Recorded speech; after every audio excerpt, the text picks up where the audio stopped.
আজকে আমরা জানবো বর্গক্ষেত্রের ক্ষেত্রফল আর পরিসীমা কি জিনিস। যদি আমাদের একটা বর্গক্ষেত্র দেওয়া হয় যার চারটা বাহুর দৈর্ঘ্য সমান এবং একটা কোণ সমকোণ, আমি দুটো বর্গক্ষেত্র এঁকে নিচ্ছি। বর্গক্ষেত্রের বাহুর দৈর্ঘ্যগুলো কি হয়? সমান হয়। মানে এটা যদি এ একক হয়, এটাও এ একক, এটাও এ একক এবং এটাও এ একক।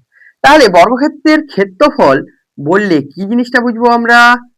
এইখানে ভিতরের পোর্শনটা, বা আমি যদি বর্গাকার জমি নিই, যে জায়গাটাতে আমরা চাষ করব বা চাষের যোগ্য, সেই জায়গাটাকে আমরা কি বলবো?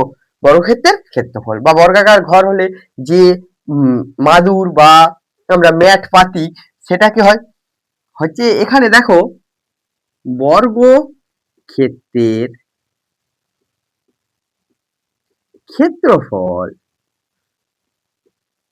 সমান বাহু গুণিত বাহু বর্গ একক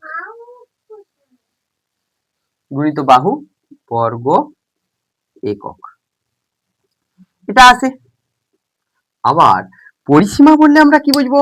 পরিসীমা বললে যদি আমরা বেড়া দিই তাহলে এই জায়গাটা বুঝবো। বেড়া আমরা কোন দিকে দিই? বাহু বরাবর। এইটাকে আমরা পরিসীমা বলবো। তাহলে বর্গক্ষেত্রের পরিসীমা, বর্গক্ষেত্রের পরিসীমা পরিসীমা সমান 4 গুণিত বাহু ইন্টু একক, এটা হয়ে থাকে।